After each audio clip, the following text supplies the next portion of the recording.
বিসমিল্লাহির রহমানির রহিম। সম্মানিত ভিউয়ার্স, আমার দেশ ও দেশের বাইরে বন্ধুগণ, সকলের প্রতি রইল আমার সালাম। আসসালামু আলাইকুম।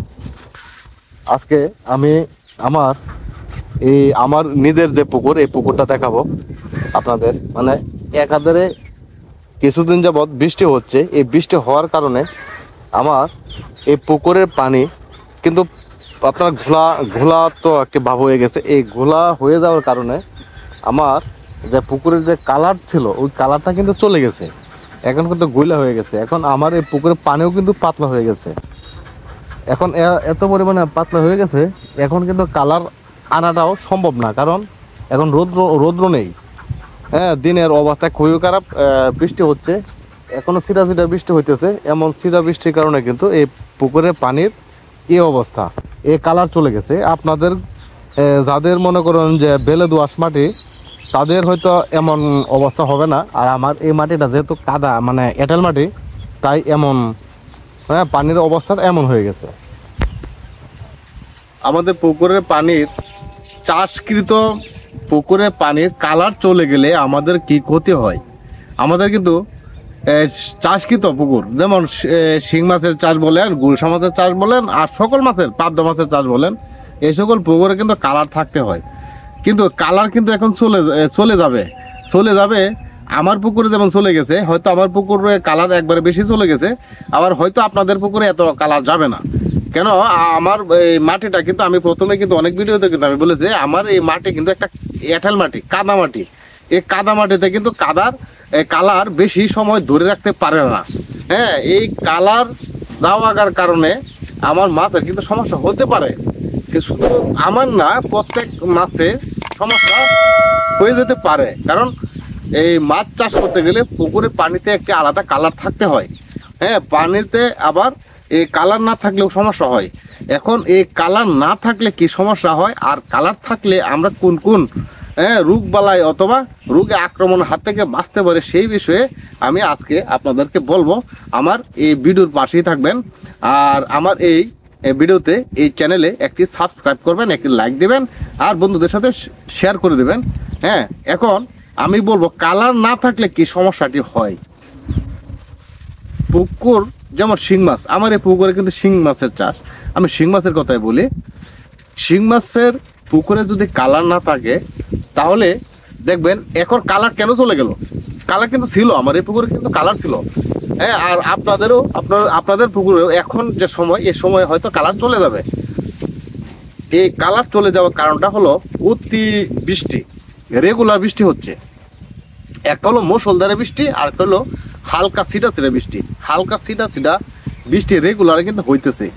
রেগুলার হালকা ছিটা ছিটা বৃষ্টি হওয়ার কারণে কিন্তু আমার পুকুরের পেজ কিন্তু এখন ডাউন হয়ে যাবে। আমার পুকুরের পেজটা ডাউন হয়ে যাবে, আপনাদেরটা হয়তো এতটা ডাউন নাও হতে পারে। কারণ আমি তো বললামই, এই এঁটেল মাটিতে কিন্তু আপনার খুব তাড়াতাড়ি পেজ ডাউন হয়ে যায়, কালার ধরে রাখতে পারে না বেশি সময়। হ্যাঁ, খুব অল্প সময় ধরে রাখতে পারে, অল্প বৃষ্টিতেই কালার চলে যায়। এটা আমি এমন একটা প্রবলেমে পড়ি। বেশিরভাগ বৃষ্টি হলে আমি এই প্রবলেমে পড়ে যাই, কারণ আমার পুকুরে কালার চলে যায়।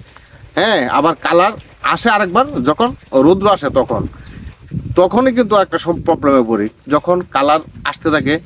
হ্যাঁ, যখন আমি আবার খাবার ধরাবো, এখন কিন্তু আমি খাবার দিই না, কারণ উপরের পানির একটা অ্যাসিড যুক্ত পানি। হ্যাঁ, আমি যদি এখন এই মাছটাকে খাবার দিতে যাই, তখন মাছটা উপরে বেশি আসবে। মাছটা তখন উপরে বেশি আসবে, আমার এখানে যেহেতু কালারই চলে গেছে, তাহলে ওই যে অ্যাসিড যুক্ত যে পানিটা আমার পুকুরে পড়লো, ওই অ্যাসিড যুক্ত পানিটা কিন্তু উপরেই থেকে গেছে। মাছটা যখন উপরে বেশি আসবে, তখন ওই যে মাছের সামনে যে ধাড়ি থাকে, সর্বপ্রথম এই ধাড়ি যে দুইটি ধাড়ির মতন থাকে, ওই দাড়িতে সাদা হয়ে যাবে, লেজে সাদা হয়ে যাবে, পাকনা সাদা হয়ে যাবে। হ্যাঁ, এটা অ্যাসিডের কারণে। আর এটা প্রভাবটা আমরা পাবো কখন জানেন? এই বৃষ্টির সময় আমরা পাবো না, যখন রৌদ্র উঠবে। হয়তো 2 দিন, 4 দিন, 5 দিন, 1 সপ্তাহ পর দেখা যাবে আমার মাছের কোনো না কোনো একটি সমস্যা হয়ে গেছে। সমস্যাটা এটাই, লেজ সাদা, দাড়ি সাদা। হ্যাঁ, উপরে যে ঘাড়ের মাংস, যে উপরের অংশ, এখানে সাদা, এরকম সাদা একটা চক্কর একটা অবস্থা হবে। এটা কিন্তু ওই যে আগে যে বৃষ্টি হলো, এখন যে বৃষ্টি হলো, এই বৃষ্টির কারণে কিন্তু সমস্যাটা হয়ে গেছে। হ্যাঁ, আর এটা রূপ ধারণ করলো কিন্তু বৃষ্টি চলে যাওয়ার, রৌদ্র ওঠার পর এই রূপটা ধারণ করলো। তাহলে এখন আমরা এই মাছটাকে ভাসাবো না, নিচে আছে, নিচে থাকলে আমার মাছটা ভালো থাকবে, আমার মাছটা ভালো থাকবে এবং আপনাদেরও। যেমন আমি আমার কথা বলতেছি, এটা আমার মাধ্যমে আপনারাও বুঝে নিয়েন। হ্যাঁ, কারণ আপনাদের যাদের পুকুরে কালার থাকবে না, আপনারা মাছটাকে ভাসাবেন না, নিচেই যেন মাছটা চলাফেরা করে, নিচেই যেন মাছটা থেকে যায়। নিচে থাকলে আপনার মাছের কোনো সমস্যা হবে না। আর যদি আপনার মাছ ভাসান খাওয়ানোর জন্য, তাহলে কোনো না কোনো প্রবলেমে পড়ে যাবেন। তাহলে প্রবলেমও আমরা পড়বো না, আমরা মাছকে এখন উপরে ভাসানোর চেষ্টা করব না। কারণ অনেকের পুকুরে কিন্তু কালার এখনো রয়ে গেছে। যাদের পুকুরে কালার রয়ে গেছে তারা কিভাবে খাবার দেবেন? আপনার খাবারটা এইভাবেই দেবেন, বৃষ্টি মনে করেন হইলো আধা ঘন্টা আগে আপনার খাবার দিবেন, আধা ঘন্টা পর। আর এমনভাবে খাবারটা দিবেন যেন খাবার দেওয়ার আধা ঘন্টার আধা ঘন্টার ভিতরে যেন বৃষ্টি না হয়, এমন একটা অবস্থানে আপনারা খাবারটা দিবেন, তাহলে ভালো হয়। আর না হয় কিন্তু কানিগুলোতে যখন খাবার থেকে যায়, তখন লাস্টে যে ছোট ছোট যে মাছগুলো আছে, দুর্বল মাছগুলো, এই সকল মাছ কিন্তু লাস্টে খেতে আসে।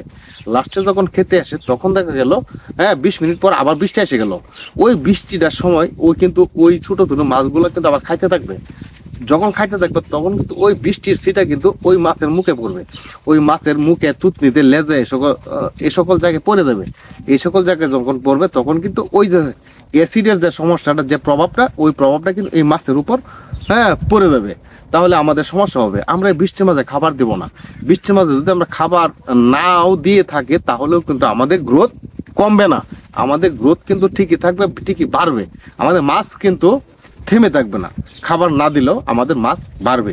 আর বৃষ্টি হইতেছে এখন, মাছ এমনিতেই নরম হয়ে রয়েছে, মাছ কিন্তু বাড়বে, মাছ বড় হবে, মাছের গ্রোথ আসবে। আপনার এটা পাইবেন না যে না খাবার দিতেছেন দেখেই আমাদের মাছের গ্রোথ বন্ধ হয়ে যাবে, না, কখনোই না। গ্রোথ তার হতেই থাকবে, হবেই। সে যে পরিমাণে বড় হওয়ার কথা সেই পরিমাণে বড় হবে।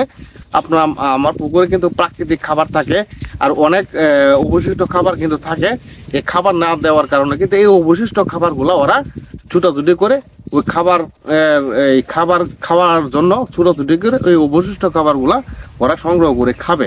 হ্যাঁ, এখন এই মাছ চেঙ্গা থাকবে, খাবার যেহেতু দিতেছি না, আমার মাছ চেঙ্গা থাকবে, উপরে বাসবে না, নিচে থেকে সে খাবার সংগ্রহ করে সে খাবার খুঁজবে, খাবার খাবে। তাই মাছ কিন্তু কখনোই এই খাবার না দেওয়ার পরে মাছ ছোটো থাকবে না, ছোটো হবে না। যখন বৃষ্টি ছেড়ে যাবে, ওয়েদার ভালো থাকবে, তখন আপনারা খাবার দেবেন। আর এখন অনেকের পুকুরে হয়তো পেঁয়াজ কমে যাবে, যেহেতু এই বৃষ্টি হচ্ছে।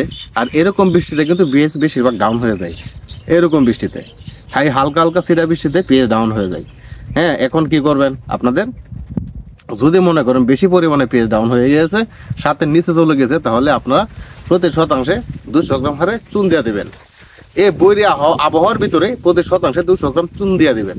তাহলে আপনার পেঁয়াজটা ঠিক হয়ে যাবে। যে ডাউন হয়ে গেছে এটা আবার উপরে আসবে, কিন্তু সেই পরিমাণে আসবে না, কিন্তু আপনার ক্ষতির সম্মুখীন থেকে বেঁচে যাবেন। মানে যেখানে একটা ক্ষতি হওয়ার কথা, ওই ক্ষতিটা আপনার হবে না। তাই আপনার চুন দিয়ে দেবেন, কোনো সমস্যা হবে না। আর আরেকটা বিষয় হলো, যদি আপনাদের কোনো আশঙ্কাজনক, যদি আপনার মাছকে যদি কোনো সমস্যা মনে করেন, তাহলে আপনারা চুনের সাথে প্রতি শতাংশে আপনার 3 গ্রাম হারে চুনের সাথে পটাশ মিশ্রণ করে আপনারা সারা পুকুরে ছিটিয়ে দেবেন। তাহলে আপনার যদি মনে কোনো সংশয় থেকে থাকে, হ্যাঁ, যে আপনার মনে যদি কোনো সংশয় থাকে, তাহলে আপনার এই সংশয়টাও কেটে যাবে। প্রতি শতাংশে 200 থেকে 250 গ্রাম হারে চুন, আর সাথে 3 গ্রাম হারে, প্রতি শতাংশে 3 গ্রাম হারে পটাশ একসাথে মিশ্রণ করে সারা পুকুরে ছিটিয়ে দেবেন। তাহলে আপনার সংশয়টা কেটে যাবে। কারণ এখানে একটা জীবাণুনাশক পড়লো, একবারে 2টি জীবাণুনাশক একবারে ফুললি একটা জীবাণুনাশক হয়ে গেল। আপনার পুকুরে ভাইরাস, ব্যাকটেরিয়া, ফাঙ্গাল এটাও দূর হয়ে যাবে। আর আপনার পেস্টটাও, যে ডাউন পেস্ট, উঠে যাবে।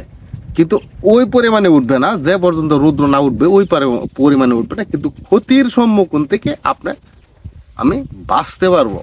এই কারণে বলছি, যদি পেজ ডাউন হয়ে থাকে তাহলে আমরা চুন দিয়ে দিব। যখন দেখবো যে একটু আবহাওয়াটা ভালো, ওই ভালো আবহাওয়ার ভিতরে আমরা চুনটা দিয়ে দিব। তাহলে ক্ষতির সম্মুখীন থেকে আমরা বেঁচে যাব। পেস কিন্তু আমি পেস করে আপনারা, হ্যাঁ, কিন্তু সমস্যায় যখন হয় তখন তো আপনারা ঠিকই বুঝেন, কিন্তু এটা বুঝবেন যে পিএসের কারণে যে সমস্যাটা এটা হলো লেজে সাদা হয়ে যাওয়া,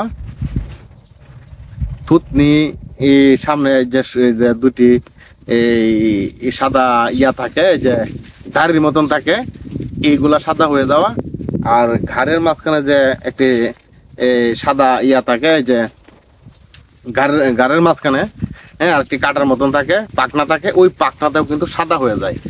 তাহলে এই সকল সাদার হাত থেকে রক্ষা করতে হলে আমাদের পেস্টটাকে সঠিক রাখতে হবে। হ্যাঁ, আর আমরা যেহেতু বৃষ্টি হইতেছে রেগুলার, হ্যাঁ, রেগুলার বৃষ্টি হওয়ার কারণে আমরা সঠিক রাখতে পারবো না। তাহলে আমরা কি করবো, যদি মনে করি পেস ডাউন হয়ে গিয়েছে তাহলে আমরা চুন দিয়ে দেবো, পেস্টটা তুলে নেব, তাহলে ঠিক হয়ে যাবে, মাছের কোনো সমস্যা হবে না। সমস্যা আর হাত থেকে মোকাবেলা করতে পারলে আমাদের মাছ সুস্থ থাকবে, বেঁচে থাকবে, আমরা মাছ বাজারজাত করতে পারবো, আমাদের মাছ থেকে প্রফিট পাবো। তাহলে ভাই আজকে আমি এখান থেকে বিদায় নিব, আজকে আর এই ভিডিও লম্বা করলাম না।